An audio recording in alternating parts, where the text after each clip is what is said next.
ગંગોત્રીના દર્શન કર્યા બાદ ત્યાં સ્થાનકથી કેદારનાથ જવા માટે ઉત્તર કાશીથી ગુપ્ત કાશી સીતાપુર જવા રવાના થયા તેના દ્રશ્યો છે. રસ્તામાં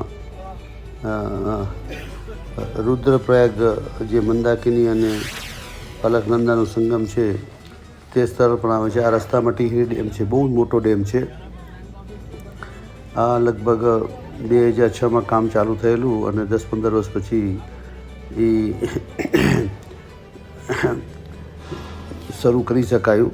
બહુ જ મોટો ડેમ છે અને એકદમ ક્લીન પાણી છે. લગભગ 1 કલાક બસ એની આજુબાજુ જ ફરતી રહી આપની જગ્યા પર પહોંચવા માટે.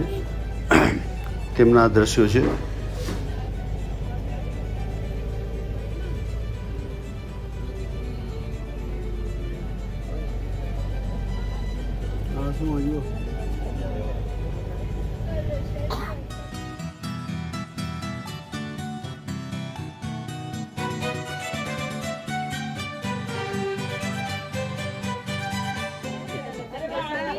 आपको भी बेच और बाल भी आपका बाल भी आगे भी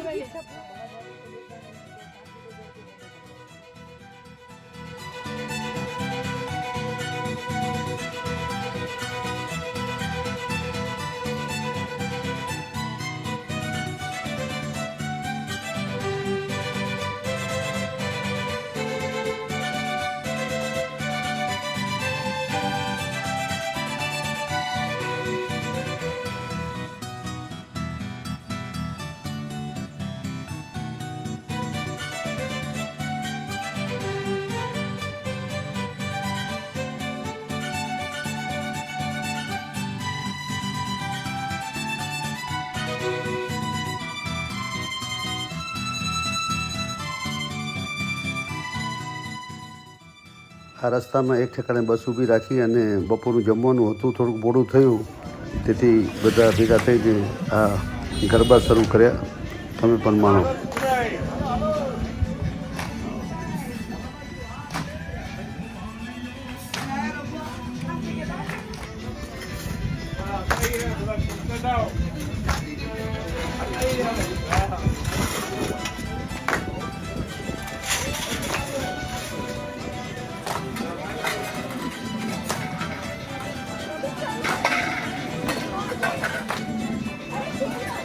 લગનની પેલી શરત હતી દાંડિયા રમવાની બોલાવવાના.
એને તો ખાલી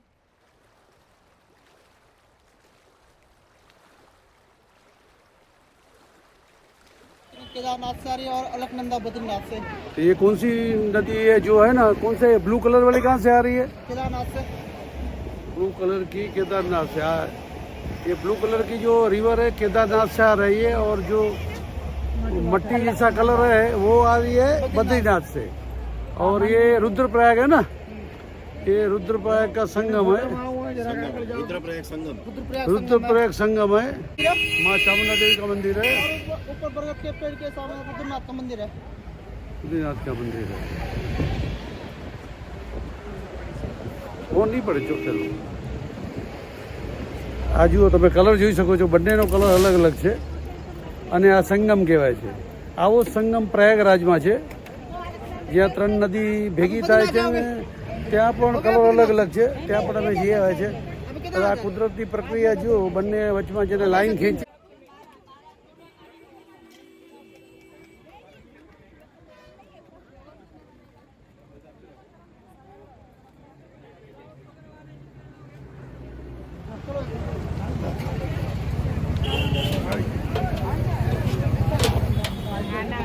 આવી જાય ને એટલું જોતો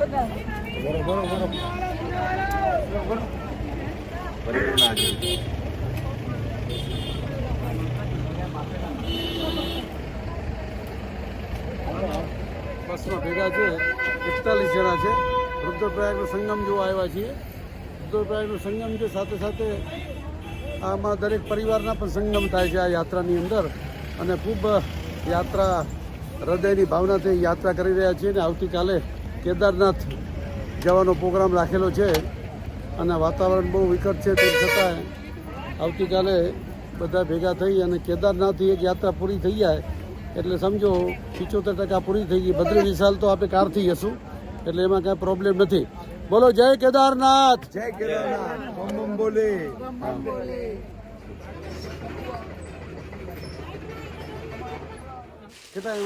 રસ્તામાં રુદ્રપ્રયાગ આવેલું જ્યાં મંદાકિની અને અલકનંદાનું સંગમ થાય છે. ત્યાં બધી બસો ઊભી રહે યાત્રાનું. ત્યાં આપણી પાટીદાર ભાઈઓની બસ અમને મળી, જેમાં સુરતના બધા વડીલો હતા. તો હું પણ ત્યાં ગયો, મને ખબર પડી, પૂછ્યું ક્યાંથી આવો છો? સુરતથી. અને આ તેમની સાથે જે થોડી ઘણી વાતચીત કરી તે તમે પણ સાંભળો. પૂછી કર લો સુરતના આપણા મુંબઈ. હા ભાઈ ઓળખાણ કાઢી હતી અંદર. જમવાનું સારું હોય એકદમ હોટલમાં રૂમ કેવાય મને કયો? સારું હોય, બહુ સરસ. જમવાનું રહેવાનું આમાં શું છે, આપણી બેન હોય ને તો આપણો ટેસ્ટ ખબર હોય આપણે, અને શું ખપે શું ન ખપે એ બધી આપણે ગણબીને ખબર હોય. બરોબર ને? ચાલો, ખૂબ ખૂબ ધન્યવાદ તમારા બધાને. આ રુદ્રપ્રયાગ પર જ્યાં સંગમ થાય છે ત્યાં એક ગેલેરી બનાવી છે, વ્યૂઇંગ ગેલેરી અને સેલ્ફી પોઈન્ટ. તેની અંદર બધા ભાઈઓ ઉતરીને ત્યાંથી મંદાકિની અને અલકનંદા નદીનું સંગમ જોઈ શકાય છે. આ તે જગ્યા છે.